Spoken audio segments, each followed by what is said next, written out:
The 19th century equivalent of the rock star was the classical virtuoso performer composer. They made the most money, they had the biggest crowds, and they had the most fame. An American equivalent to Liszt and Paganini was Louis-Moreau Gottschalk, born in New Orleans in 1829. He was a great pianist, a famous composer for many decades, and he was notorious for his womanizing. He had to leave the country for taking a woman out past curfew, a college student.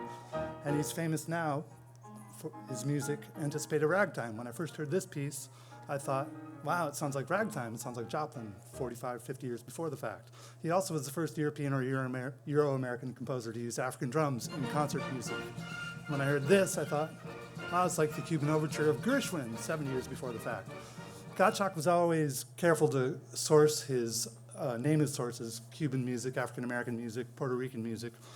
And when this rock star covered him, and when the string started to be Dr. John, he said he took the tune from Gottschalk, he adapted it. The reason that I'm writing about Gottschalk, I've written a book about the history of America's national anthems. When the Civil War started, Gottschalk, this Southern celebrity, supported the Union. He was exiled and disowned by the South for this. He wrote, to show his support, he wrote a piece called The Union. It wove together the Star-Spangled Banner, which you can hear now, and Hail Columbia, which was famous from over a century as one of our famous national anthems, and Yankee Doodle. As you could hear, it was not in the Afro-Caribbean style. I might not have written about Gottschalk at all, except that I came across by chance an answer piece written by a Confederate composer, another touring virtuoso performer composer named Thomas Wiggins, who wrote a piece called The Battle of Manassas, an answer piece to the Union, probably written as an answer piece, that celebrated the South's great victory against the North at the Battle of Manassas, which the North called the Battle of Bull Run. The North outnumbered the South at this battle, but the South routed them.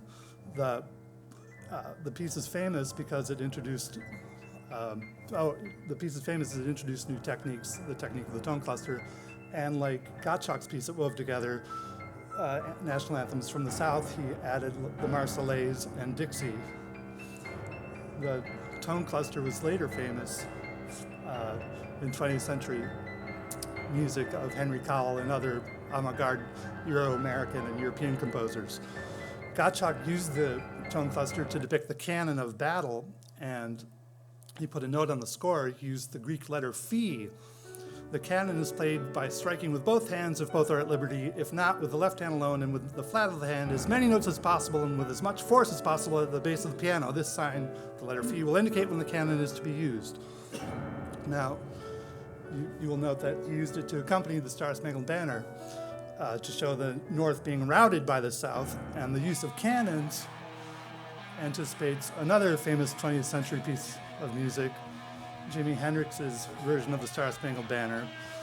And I'm quite confident that Hendrix was not aware that he was alluding to a piece of Confederate music when he put the bombs bursting in air in his version of the Star-Spangled Banner in 1969. What Gottschalk and Wiggins were doing with the use of the anthems was traditional to national anthems, going back to 1745, with the first national anthem written, God Save the King was the first national anthem, written to rally people around their sense of national identity. Britain was under threat of foreign invasion at the time. And the polarities make sense that the pro-Union composer, his music, he loved African-American and Afro-Cuban music. His music anticipated ragtime and jazz. The pro-Confederacy music anticipated European, Euro-American avant-garde music, except that Thomas Wiggins was a slave when he wrote this music. He was a 12-year-old, blind, probably autistic prodigy, genius, when he wrote The Battle of Manassas. It's a very mysterious, a very tragic story.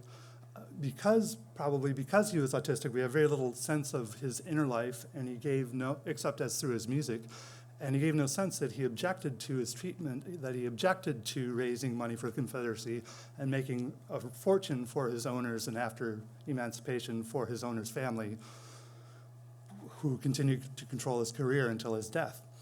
The story really points to the mystery of music, that we can really never know. We can never predict where music's going to come from and where it's going to go.